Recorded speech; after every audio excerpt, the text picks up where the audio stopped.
সে তো আমার ছাত্র, তাকে জিজ্ঞেস করুন। 2007 সালে সে আমার থেকে সবক নিয়েছে দারুন রাজাত মাদ্রাসায়। আমি তার টিচার, আমি তার শিক্ষক, এবং তার শিক্ষকরাও আমাকে শিক্ষক মানে। অতএব সে যদি, দেখুন আপনাকে পিছন থেকেই বলতে হচ্ছে, আপনি সময় দিতে হবে আমাকে। আপনি কিন্তু বসে আছেন একা, আমার কিন্তু কয়েক হাজার লোক বসে আছে আমার অপেক্ষায়, একটা শিডিউল প্রোগ্রাম আমি রেখে বসেছি আপনার এখানে। হচ্ছে যে বাংলাদেশে কিন্তু এইটাও প্রচলিত যে যারা বলতেছে যে তারা আসলে যা কিছু পরীক্ষিত হাদিস নয়, যা কিছু পরীক্ষিতভাবে কোরআনের ফয়সালা নয়, তারা তা মানতে চান না। ধরা যাক ঈদে মিলাদুন্নবী সম্পর্কে তাদের একটা বয়ান আছে, তাদের আরও অনেক কিছু নিয়ে তাদের একটা বয়ান আছে। তাদের মধ্যে থেকেও কেউ কেউ আছেন যারা মক্কা মদিনায় বড় বড় জায়গায় আলেমের কাজ করতেছেন। আমি আব্দুর রাজ্জাক বিন ইউসুফের কথা বলতে পারি, আরও আপনি জানেন কাদের কথা আমি বলছি। তাদের কেউ কেউ মনে করেন আপনার পথ তো আসলে ঠিক না। এক, দুই হচ্ছে আপনি যার কথা যেভাবে বলতেছেন যে ধরেন মিজানুর রহমান আজহারী কি আসলে একজন স্কলার কিনা। এখন কেউ কেউ তো এই প্রশ্ন তুলেছেন যে জনাব এনায়েতুল্লাহ আব্বাসীও যথেষ্ট পরিমাণে এই জায়গায় আছেন কিনা। সেই জন্য আমি জানতে চাইতেছিলাম যে আপনি যখন আইন হাতে তুলে নেওয়ার কথা বলেন, যোগ্য এবং আপনি ছাড়া আর কে আছেন এটার মধ্যে যোগ্যতার জায়গায় আর কি। যেহেতু আপনার মাধ্যমে আমার মেসেজটা আমি অনেকের কাছে পৌঁছাতে পারবো। আপনি যে ব্যক্তির নাম নিয়েছেন, তাকে আপনি কি দিয়ে তাকে স্কলার বলবেন? লক্ষ লক্ষ লোক হলে স্কলার হয়? এটা কোনো কথা নয়। দ্বিতীয় কথা হচ্ছে, সে মুফতি নয়, ফতুয়া দেবার অধিকার রাখে মুফতি। স্কলার হওয়া এক জিনিস, ওয়াইজ হওয়া এক জিনিস, মুফতি হওয়া আরেক জিনিস। আমার কথা হচ্ছে, আমি কি গ্র্যান্ড মুফতি বাংলাদেশে তা আমি বলছি না, এটা বলার অথরিটি আমার নেই, কিন্তু আমার ফতুয়াতে কলম বসাবার মতো 10টা মুফতি আপনি বের করে দেন। এখন অন্য মুফতিরা বলছে না কেন, সেটা একটা সাহসিকতার বিষয় আছে, সেটা আরো কোনো তাদের প্রতিবন্ধকতা থাকতে পারে। যেমন আপনি দেখেছেন আওয়ামী শাসনের সময় দেশের অনেক বড় বড় আলেম শেখ হাসিনার দালালি করেছে, তো তারা কি এমন কোন ফতোয়া দিবে যে সরকার বেকায়দায় পড়ে? এখন অনেক আলেম আছে যেটা বর্তমান সরকারের নির্লজ্জ সমর্থন করে যাচ্ছে, কিন্তু এই সরকার ক্ষমতা আসার পর থেকে আমি শরিয়ার কোরআন সুন্নাহর আলোকে যতটুকু সমালোচনা করা দরকার গঠনমূলক সমালোচনা করে যাচ্ছি। আর আমাদের মতো 2-4-10 জন যারা মিডিয়াতে আছে তারাই কিন্তু দেশের আলেম না। হাজার হাজার আলেম ওলামা পীর মাশায়েখ নীরবে নিভৃতে নির্জনে ইসলামের খেদমত করে যাচ্ছে, তাদের মতামতটাও দেখতে হবে। এখন যারা ফ্রন্টে চলে এসেছে, মিডিয়াতে চলে এসে সেলিব্রিটি হয়ে গেছে, তারাই কি বললো সেটা দেখার বিষয় না। এখানে তো যদি আপনি একটা প্রশ্ন আনেন যে আসলে শাতিমকে ক্ষমা পেতে পারে কিনা, বা রাষ্ট্র যদি শাতিমকে পৃষ্ঠপোষকতা দেয়, তার শাস্তি নির্ধারণ না করে, তাহলে কোনো জনগণ বিচারটা হাতে করতে পারবে কিনা। আপনি দেখুন পৃথিবীতে যত অভ্যুত্থান ও বিপ্লব হয়েছে, জনগণ আইনকে হাতে তুলে নিয়েছে। আপনি 5ই আগস্ট দেখেন, বাংলাদেশে রাষ্ট্র ক্ষমতা যে এসেছে বর্তমান সরকার, এটা গণতান্ত্রিক পদ্ধতিতে হয় নাই, ছাত্র জনতা আইনকে হাতে তুলে নিয়েছিল। এই বিপ্লবকে আপনি অবৈধ বলবেন? যে 6-7 জন সমন্বয়ক নেতৃত্ব দিয়েছে তাদেরকে কি আপনি সন্ত্রাসী বলবেন? না, কিছু করার ছিল না। 15 বছরে যে জগদ্দল পাথর ফেসিবাদী হাসিনা বসেছিল, গণতান্ত্রিক পদ্ধতিতে এটাকে সরানো সম্ভব হয় নাই, আইনকে হাতে তুলে নিতে হয়েছে। অতএব যদি গণতন্ত্রের স্বার্থ রক্ষে আইনকে হাতে তুলে নেওয়া যায়, তো বাংলাদেশে আসলে এই ধরনের এই গ্যাংস্টার জগতে যে কেউ আচর বসাবে, এটা কখনো মানে উনিও কল্পনা করতে পারেন নাই। তো ফলত একটু যখন আচর বা একটু কথা বললেই একটু মেজাজ হারিয়ে ফেলতেন এবং শেষ পর্যন্ত সিক হয়ে গিয়েছিলেন। তো ওই জায়গাটা হলো, রাজনীতির জায়গাটা হলো খুব সহনশীল, যে কোনো জায়গায় যে কোনো সময় চ্যালেঞ্জ আসতে পারে। আর আমাদের যে নতুন জেনারেশনের রাজনীতি, আমরা তো যে ওল্ড সিস্টেম সেটা মেনে নিচ্ছি না, ফলত ওল্ড ভার্সেস নিউ যে সেটেলমেন্ট, সেটা একটা ফাইট। বেসিক্যালি আমি ক্যাম্পেইনে প্রথমে ওসমান হাদি ভাই হত্যাকাণ্ডের পর একটা টাফ জোন ছিল, এবং আমি ওনার মতো ক্যাম্পেইন শুরু করেছিলাম, মসজিদে যাওয়া, সোসাইটির সাথে কথা বলা, তা ওনাদের সাথেই। তো আমার একদিন শাহজাহানপুরে আমতলায় আমি জুমা নামাজ পড়েছিলাম। জুমা নামাজ পড়ে বের হয়ে দেখলাম, আমি প্রথমে খুবই কম মানুষ নিয়ে হলো প্রচারণা করতাম, 5-6-7 জন। আমি মনে করি যে লক্ষ লক্ষ লোক নিয়ে মিছিল করা এগুলো আসলে ব্যাড কালচার। 4-5 জন যাব, মানুষের সাথে অনেক বেশি স্বতঃস্ফূর্তভাবে কথা বলা যায়, মানুষের সাথে মেশা যায়। মানুষ আমাদের সাথে অনেক মিশতে চেয়েছিল, আমাদের মানুষের সাথে মেশার সুযোগটা পাইনি।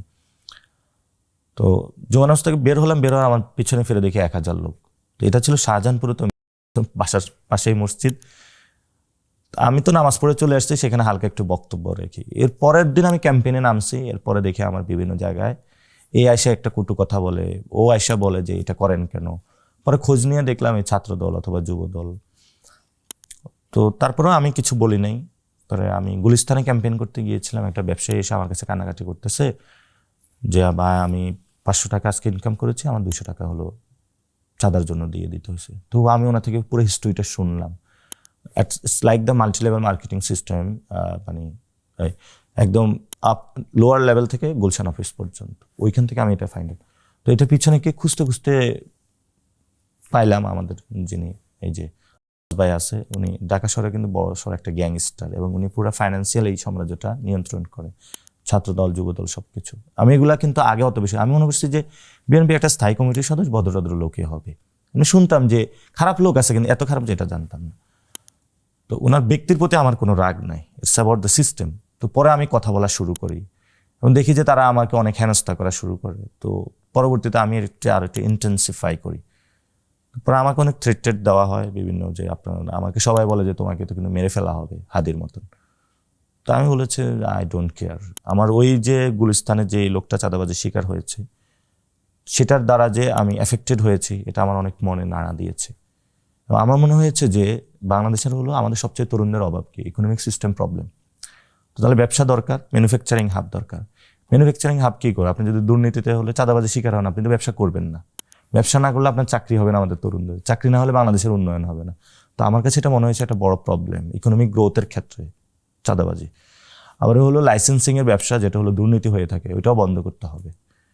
আর আরেকটা জায়গা হলো ব্যবসায়ীদের ভীতিকর, অর্থাৎ সন্ত্রাসী কার্যক্রম তাদের সাথে, অর্থাৎ সন্ত্রাস, চাঁদাবাজি, দখলদারিত্ব।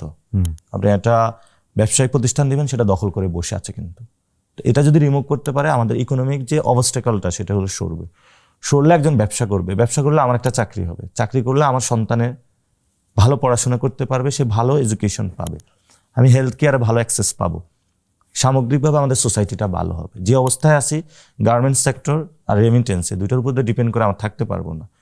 সো আমি যেটা বলেছি এটা নট অনলি ঢাকা আর্টের কেন্দ্রিক, আমি হোল বাংলাদেশে ন্যারেটিভটা দিয়েছি। গতকালকে একজন বিএনপির সাথে কথা বলতে, উনি বলতেছে তোর কারণে আমাদের 20-30টা সিট কমে গিয়েছে। তো আমার জায়গাটা খুবই ক্লিয়ার, আমাদের ইকোনমিক প্রগ্রেস দরকার, ইকোনমিক প্রগ্রেসে এই জায়গাগুলো বাধা। ফলে এইখানে যদি কেউ ব্যক্তি হিসাবে বাধা দিতে আসে, না আমি এটার হলো পাহারাদার হব, তার সাথে তো লড়াই বাঁধবে। তো কেউ যদি সরে যায় তাহলে তো আমার সমস্যা নেই। ওকে, আমি এবার একটু, আপনি যেহেতু মুফতি এবং নিজেকে পরিচয় দিলেন গ্র্যান্ড মুফতি, আমি একটা বিষয় একটু আপনাকে একটা বিষয় একটু আপনার দৃষ্টি আকর্ষণ করতে চাই। সেটি হচ্ছে যে আপনি মানে আপনার কাছ থেকে বুঝে নিতে চাই স্যার, যে যদিও আপনি আসলেই আমার চেয়ে বয়সে ছোট, কিন্তু আসলে বিদ্যায়, বুদ্ধিতে, শিক্ষায়, অনেক কিছুতে, মানে জ্ঞানে আপনি আমার চেয়ে বড় বলে আপনাকে স্যার সম্বোধন করছি আমি। না, আপনি বলেছেন যে মসজিদে গিয়ে নারীদের জন্য বা মহিলাদের জন্য জামাতে নামাজ আদায় করা মাকরু, কিন্তু আমি আপনার এই বক্তব্যটার পরিপ্রেক্ষিতে আমি দেখতে পাচ্ছি যে এটা তো বরং মাকরু নয়, কেউ কেউ এটাকে মুস্তাহাব বা এনকারেজ বলতে চান। অনেকে উদাহরণ দিচ্ছেন আয়েশা, যিনি প্রফেটের স্ত্রী ছিলেন, রাদিয়াল্লাহু আনহা, হ্যাঁ আয়েশা রাদিয়াল্লাহু আনহা, উনি ইমামতি করে মেয়েদের নামাজ পড়িয়েছেন, এবং যে জায়গায় আপনি এটা মুকরু বলছেন ওই জায়গায় কেউ মুস্তাহাব বলতে গিয়ে আপনার বক্তব্যের বিরোধিতা করছেন। এটা নিয়ে আপনি যদি আমাদের একটু বলেন। এটা আমি চ্যালেঞ্জ করছি, ওপেন চ্যালেঞ্জ। আম্মা জান আয়েশা রাদিয়াল্লাহু তাআলা আনহা কখনো ইমামতি করেননি, বরং জাকওয়ান ইমামতি করেছিল, পিছনে তিনি নামাজ পড়েছিলেন। সেটা ফরজ নামাজ ছিল না, তারাবিয়ার নামাজ। আপনাকে যে তথ্য দিয়েছে সে ভুল তথ্য দিয়েছে। ওকে, সেটা মেয়েদের নামাজ পড়াটা মুস্তাহাব কিনা? এক। দ্বিতীয় হচ্ছে আল্লাহর হাবিব সাল্লাল্লাহু আলাইহি ওয়াসাল্লামের নূরের জামানায় মসজিদ নববীতে মহিলাদেরকে অ্যালাউ করা হতো, তারা নামাজে আসতেন।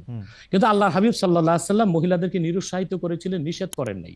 কারণ মহিলাদেরও দিন শেখা বাকি ছিল এবং আল্লাহর হাবিব সাল্লাল্লাহু আলাইহি ওয়াসাল্লামের কাছে ওহী আসতো, সেজন্য মহিলাদের নিষেধ করা হতো না, তারা মসজিদে আসতেন। হযরত ওমর রাদিয়াল্লাহু তাআলা আনহু তার খেলাফতের সময় বলেছেন মহিলাদের জন্য ঘরেই নামাজ পড়াটা উত্তম। তখন প্রচুর পরিমাণ সাহাবী উপস্থিত ছিলেন, তারা হযরত ওমরের এই কাজে কেউ বাধা দেননি। সেজন্য মহিলাদের মসজিদে আসাটা হারাম নয়, মাকরু বলা হয়েছে জামাতে আসা। কারণ আম্মাজান আয়েশা রাদিয়াল্লাহু তাআলা আনহা নিজেও বলেছিলেন যে বর্তমানে মানে ১৫০০ বছর আগেই আম্মাজান আয়েশা বলেছেন যে এখন মহিলাদের মসজিদে না আসাই উচিত ফিতনার এই সময়। তো ১৫০০ বছর আগে যদি ফিতনার আশঙ্কা করে আম্মাজান আয়েশা মসজিদ নববীতে মহিলাদের আসাটাকে নিরুৎসাহিত করে থাকেন, তাহলে হযরত ওমর রাদিয়াল্লাহু তাআলা আনহুর সিদ্ধান্তটা সঠিক ছিল। আর বর্তমান যুগে সেটা আমরাও নিরুৎসাহিত করি, এজন্যই মাকরু বলি। মাকরু মানে হারাম নয়, খুব কঠিনভাবে নিষিদ্ধ নয়, জাস্ট নিরুৎসাহিত করা। আপনি মাকরু ফতোয়াটা কোথায় পেলেন? আর আপনি যে বলছেন যে আয়েশা রাদিয়াল্লাহু আনহা এটা পড়েন নাই, কিন্তু আমি এখন যেটা দেখতে পাচ্ছি যে women praying in congregation among themselves, এটা মাদিনা বলে একটা পিরিয়ডিক্যালস বাইর হয় মদিনা ইউনিভার্সিটি থেকে, সেইখান থেকে একজন বলতেছেন যে এটা পড়ছেন, আমি তো এটা সত্য অসত্য বিচার করতে পারবো না। আয়েশা রাদিয়াল্লাহু তাআলা আনহা ইমামতি করেননি, তিনি জাকওয়ান ওনার খাদেমের পিছনে নামাজ পড়েছেন। ওকে, সেটা ফরজ নামাজ ছিল না, তারাবিহের নামাজ ছিল। জি, এটা বুখারী শরীফের হাদিস। আমাকে সময় দিলেন, বের করে দিব। আচ্ছা ঠিক আছে, আপনি কি এইটা একটু বলবেন যে মাকরুটা আপনি কোথায় পেলেন? এটা হানাফিদের সর্বসম্মত মত। হানাফিদের সর্বসম্মত মত যে মেয়েদের মসজিদে গিয়ে নামাজ পড়াটা মাকরু। জামাতে হজের সময় ওটা ভিন্ন বিষয়, ওইটা ভিন্ন হজটা তো বিষয়। ফরজ, হজটা ফরজ, এবং সেখানে নামাজ আদায় করা ওই সময় মেয়েরা হ্যাঁ, জামাত আদায় করতেছে, একেবারে ওইটা ওরা করতে পারবেন। পারবে, কিন্তু পরে আর এমনিতে নরমালি আর পারবে না। পারবে না মানে বললাম তো, নিরুৎসাহিত করা হয়েছে। তারা if it ঘরে is- পড়বে, ঘরে পড়াটাই স্যার উত্তম। এটা যদি মাকরু হইতো এখন- তাহলে কি হজের সময় এটা পড়াটা জায়েজ থাকতো? না, স্থানকাল ভেদে পার্থক্য আছে না। আপনি এখন তো আপনি আজকে আগামীকাল দুপুরে আপনি পানাহার করতে পারবেন, কিন্তু পহেলা রোজায় দুপুরে পানাহার করতে পারবেন? সেটা তো হারাম হয়ে যাবে না? তার মানে হচ্ছে স্থানকাল পাত্র বেশে হুকুমটা ভিন্ন হবে না? হবে, কিন্তু যেটা আপনি যেখানে- যেটা আরে, হজে আরে, পারমিটেড, শোনেন, যেটা হজের মাঠে পারমিটেড, সেটা আর পৃথিবীর কোথাও হজটা মাকরু কি? হইতে পারে? হজটা কি? হজটা হচ্ছে কাবাগরে যেতে হবে, পুরুষকেও যেতে হবে, মহিলাকেও যেতে হবে। Right. কাবাগর একটাই, রাইট। সেজন্য সেখানে সেটা ছাড় আছে। কিন্তু মসজিদ পৃথিবীতে একটা না, মহিলারা ঘরে নামাজ পড়তে পারবে। হ্যাঁ, তারপর আমরা এটা বলে থাকি, যেমন কোন মহিলা ঢাকা গেল শপিং করার জন্য, এখন নামাজের সময় হলো, সে বাড়িতে আসতে নামাজ কাজা হয়ে যাবে, সে বাইতুল মোকাররম যে নামাজ পড়ে নিক, মহিলাদের জন্য যদি সুব্যবস্থা থেকে পড়তে পারবে। মাকরুটাকে আপনি খুব বড় করে দেখার প্রয়োজন নাই। এই যে আপনার মাথায় টুপি নাই, এটাও কিন্তু মাকরু। স্যার যেটা খালি মাথায় বসাও মাকরু। রাইট, যেটা কিন্তু তাই বলে তো আপনাকে আমি গুনাহগার বলতে পারছি না, পারেন না আমি বলতে, উৎসাহিত অসুবিধা করব। নাই। স্যার আমি হ্যাঁ। যেটা বলতে চাইতেছি, এমন কোন কাজ কি আছে যেটা কাবাগারে করা যায়, অন্য যে কোনো জায়গায় আরেকটা মাকরু হিসেবে বিবেচিত হবে? আর কোন কাজ কি এরকম আছে? বোঝার জন্য জানতে চাইতেছি স্যার। হ্যাঁ, বুঝার জন্য বলতেছি। যেমন কাবাগরে উপস্থিত হলে অজু অবস্থায় যেতে হবে, অন্য কোনো জায়গায় গেলে অজু অবস্থা লাগবে না। কেউ যদি হজ করতে ইহরাম ভাবে, স্ত্রীর সহবাস তার জন্য হারাম যতদিন না না, যেটা কাবাগরে করা যায় সেটা অন্য কোথাও হারাম আছে কিনা? কাবাগর, হ্যাঁ হারাম আছে। যেমন কাবাগর তোয়াফ করা হচ্ছে ফরজ, হজের একটা ফরজ, কিন্তু পৃথিবীর অন্য কোনো ঘর কোনো জায়গায় তোয়াফ করা যায় না, সেখানে যেটা যে অন্য জায়গায় যায় না। মানে যেহেতু কাবাগর তোয়াফ করা যায়, মানে কাবাগর শুধুই তোয়াফের জায়গা, কাবাগর তোয়াফ করা ফরজ, কিন্তু পৃথিবীর অন্য কোনো মসজিদ বা আল্লাহর ওলির কোনো কবর বা মাজার তো তোয়াফ করা যাবে না, সেটা তো শিরক। আচ্ছা, তাহলে স্থানকাল পাত্র ভেদে এবং সময়ের ভিন্নতার কারণে হুকুম পরিবর্তন হয়। যেমন আমি আপনাকে একটা উদাহরণ দিয়েছি, আগামীকাল আপনাকে দুপুরে খেতে হবে, সেটা খাওয়া আপনার জন্য সওয়াবের কাজ। আল্লাহ বলেছেন কুলু ওয়াশরাবু, খাও পান করো, কিন্তু ঠিক পহেলা রোজার দিন দুপুরে আপনি খেতে পারবেন না, সেটা হারাম। অথবা মাকরুর বিষয়টাও স্থানকাল পাত্র ভেদে তো পরিবর্তন হবে। লাস্ট কোশ্চেন এই সিরিজে জাস্ট বোঝার জন্য, আমাদের অনেক দর্শক জানাচ্ছেন যে সৌদি আরব সহ ইসলামী বিশ্বের অনেক দুনিয়ায় মেয়েদের জামাতে নামাজ পড়ার ব্যবস্থা মসজিদে আছে, তাহলে সেই ব্যাপারটা কি মাকরু কিনা, এবং তাদের শরিয়া বোর্ড সেইটাকে আসলে পরীক্ষা করছে কিনা? আবার বলেন তো প্রশ্নটা। এমন অনেক মুসলিম দেশ আছে সৌদি আরব সহ, আরব দেশ সহ, যেখানে জামাতে মেয়েদের নামাজ পড়ার ব্যবস্থা আছে। বিশেষ করে রমজানের সময় তো তারাবির নামাজের ক্ষেত্রে মেয়েরা অনেকেই যান, তো সেই ক্ষেত্রে তারা এই মাকরুর ব্যাপারটা অবগত কিনা, তাদের শরিয়া ব্যাপারটার দিকে নজর রাখছে কিনা? আপনি হয়তো বা ভুলে গেছেন আমার উত্তরটা। হানাফি মাযহাব মতে মাকরু, আমরা যেহেতু মাযহাব হানাফি মানি এই জন্য মাকরু, কিন্তু সৌদি আরবে হানাফি মাযহাব না, হাম্বলি মাযহাব, সেখানে মাকরু না। আচ্ছা, মানে হানাফি মাযহাব মতে মাকরু। ওকে, আমি পরের আপনার বক্তব্যটা নিশ্চয়ই অন্য আলেমরাও শুনেছেন, তারা তাদের মতো করে তারা ব্যাপারটা বিবেচনা করে দেখবেন। আমরা এটা শুনলাম। এইবার নেক্সট প্রসঙ্গে বা প্রশ্নে আসি। আপনাকে নারীদের নামাজের ব্যাপারে একটা হাদিস শোনায় দিচ্ছি, সহিহ মুসলিম হাদিস নাম্বার 1027। আন আমরাতা বিনতে আব্দুর রহমান أنها أخبرته أن عائشة زوج النبي صلى الله عليه وسلم قالت لو أدرك رسول الله صلى الله عليه وسلم ما أدرك النساء لمنعهن المسجد। পরিষ্কার সহিহ মুসলিমের হাদিস। হযরত আমরা বিনতে আব্দুর রহমান বলেন, রাসূল সাল্লাল্লাহু আলাইহি সাল্লামের সহধর্মিণী আল্লাহর হাবিব সাল্লাল্লাহু আলাইহি ওয়াসাল্লামের স্ত্রী আম্মাজান আয়েশা রাদিয়াল্লাহু তাআলা আনহা, যার কথা বলেছেন তিনি নামাজ পড়েছেন, উনি বলেছেন যে বর্তমানে মহিলাদের এখনকার অবস্থা যদি আল্লাহর হাবিব সাল্লাল্লাহু আলাইহি ওয়াসাল্লাম দেখতেন তাহলে তাদেরকে মসজিদে আসতে নিষেধ করতেন। সহিহ মুসলিম হাদিস নাম্বার 1027। আপনি সেই স্কলারদেরকে বলেন এই হাদিসটার জবাব আমাকে দিতে। ওকে, তার মানে আমি শেষ করি। তার মানে হচ্ছে মহিলাদেরকে মাকরু বলার দ্বারা হানাফি মাযহাবে যে নিষেধ করা হয়েছে, কঠিন নিষেধ না, মানে নিরুৎসাহিত করা হয়েছে। ওকে, ঠিক আছে, এটা নিশ্চয়ই এটা নিরুৎসাহিত করা হয়েছে, এটা আপনি বলছেন, নিশ্চয়ই এটা একটা প্রণিধানযোগ্য। আমি আমি দলিল দিয়েছি, আমি দলিল দিয়েছি। আমি আমি এই বিষয়ে আর আপনার সাথে পরবর্তী প্রসঙ্গে আসি। সেটা হচ্ছে যে আমরা মানে আপনি এখানে আসবেন, অনেকে অনেক ধরনের মন্তব্য করেন, প্রশ্ন করেন, অনেকের মধ্যে অনেক ধরনের উৎসাহ আছে, অনেক ধরনের জানার বিষয়ও আছে। সেই জন্য আপনি যেটাকে বলছে হচ্ছে যে আপনাকে বলা হচ্ছে যে একজন পেশাদার বক্তা,